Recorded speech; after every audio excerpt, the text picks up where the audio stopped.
今日は点鼻薬のインシデントを未然に防ぐスキル提供いたします。ようこそ、薬剤師のオフィス管理人のハーフィーです。本日も動画を見てくれてありがとうございます。今回は点鼻薬のインシデントを減少するための着眼点についてお話しします。僕前に点鼻薬の基礎知識に関する動画を作ったんですけど、その内容の続きとなっておりますので、まだ見てない方いたらぜひですね、おすすめの内容になっていますのでご覧になってください。今回の流れなんですけど、インシデントを未然に防止するための着眼点を3つ挙げさせていただいて、それぞれの項目についてインシデントの具体例、模擬処方箋を使いながら解析していきます。皆さんと一緒に薬剤師業務の質を上げていければ僕は嬉しいです。全力で動画作っていきたいと思いますので、応援よろしくお願いします。それでは本日も行ってみましょう。On your mark.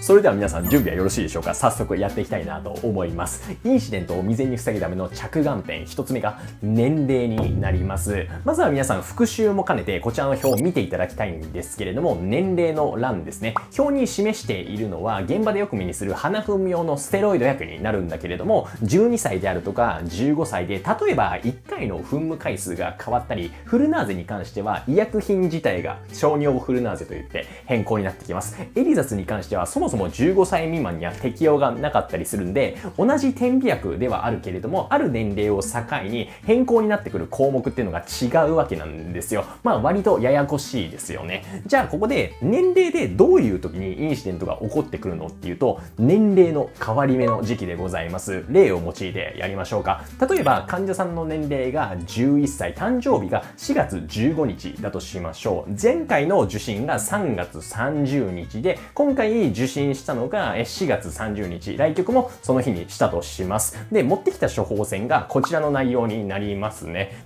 よくある花粉症の処方箋ではありますが、オロパダジン、アレジオンの点眼、そしてナゾネックスが出てたとしましょう。状況を整理すると、3月30日時点では患者さんは11歳だったんだけれども、今回来局された4月30日時点では、たまたま患者さんが誕生日をまたいでいて、1歳年を取っている状況でございます。さらに出ている医薬品がナゾネックスで、こちらの医薬品って年齢の変わり目が12歳ですよね。みたいな感じで患者さんの誕生日かつ医薬品の年齢に対する容量変更がたまたま起こってしまった場合に、インシデントの確率っていうのがすごい高くなってくるんですよ。このようなケースではドクターも患者さんの年齢を見逃してしまって、前回の処方から引っ張ってきて今回の処方を切ってしまうケースが多いんですよね。薬局においても薬歴を見てみても薬っていうのはほとんど変わってないと思いますし、違和感を感じられずにそのまま投薬してしまうっていうことが多いんですよね。このような感じで小児の患者さんの場合は本当に年齢に注意しながらですね、調剤監査を行っていただくのが大切なんじゃないかなと思います。ということでインシデントを未然に防ぐための着眼点、一つ目が年齢でした。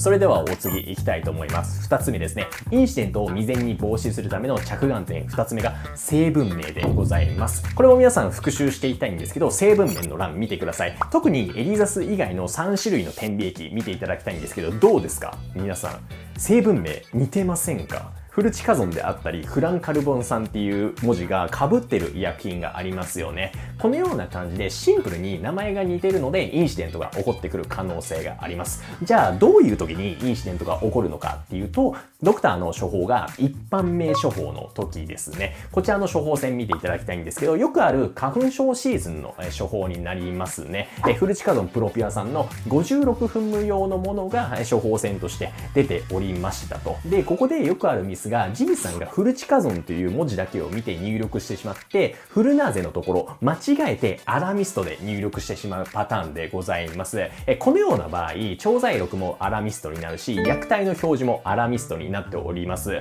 薬剤師さんの中で薬体を見ながら調剤する人って割と多かったりするんで、つられでアラミストを調剤してしまって、インシデントが起こる可能性が高まってしまうということなんですよね。このようなインシデントの再発防止策っていうのは僕の中に3つあって、まず1つ目が成分名をしっかり最後まで読むということ。これは点鼻薬に限らず錠剤とかもそうですよ。規格とかがね、最後違ったり増量してたり減量したりする可能性があるので、成分名をしっかり読むこと。そして2つ目が調剤するときには処方箋の原本を見て調剤するということです。薬体を見てしまうとジムさんが入力を間違えてしまった場合につられて調剤する医薬品も間違ってしまうからでございます。3つ目が監査担当の薬剤師さんが点鼻薬の基礎知識を今一度学び直すということでございます。ジムさんが入力を間違えちゃうと、どうしても処方箋と調剤力の照らし合わせを見逃してしまうことがあるんで、そのような場合は薬体を見て医薬品を照らし合わせることでミスを見つけることができます。今回のケースで薬体を見ていただくと、アラミストの入力で1日2回になっていると思うんですよね。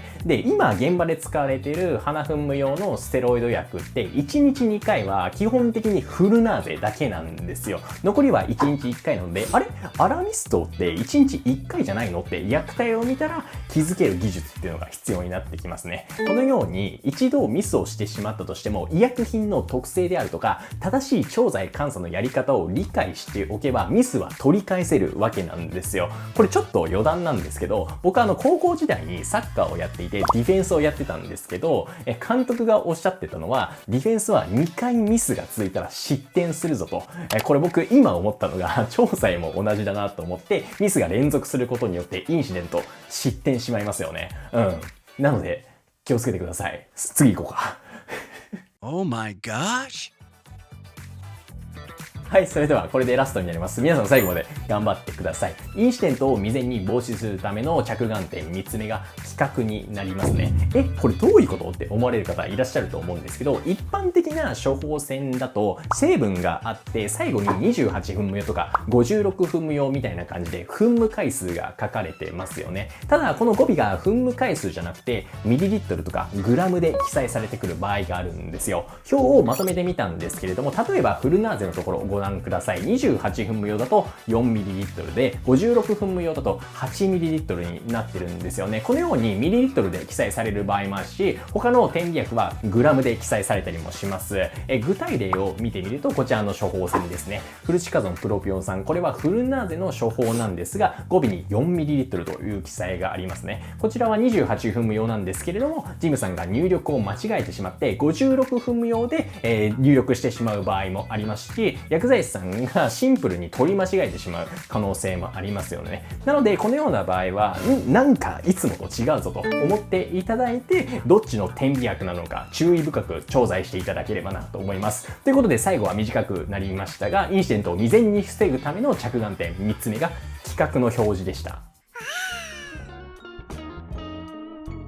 はい、皆さん本日もここまで見てくれてありがとうございます。今回ご紹介した点鼻薬に関しては割と調剤監査をねパッと一瞬でやってしまう場合が多いと思うんですけれども、このようにですね解析してみると意外と違う点があったりするんでインシデントが起こりやすいですよね。皆さんの中でも調剤監査においてもっとこうやった方がいいんじゃないっていうのがあったらコメント欄に記載していただければなと思います。今回はですね点鼻薬に関しましてインシデントを減少するための着眼点についてお話ししましたがいかがだったでしょうか。少しでも医療現場の皆さんの業務効率化につながれば僕は嬉しいです。最後に宣伝にはなるんですけれども、私管理人のハーフィーはフリーランス薬剤師に特化した人材紹介会社株式会社 T ハーフ運営しております。薬局経営者様、薬剤師様、興味ある方いらっしゃいましたら概要欄の方にリンクを貼らせていただきますので問い合わせお待ちしております。ということで本日の動画いいと思っていただけた方、グッドボタン、チャンネル登録よろしくお願いします。それではまた次回お会いしましょう。お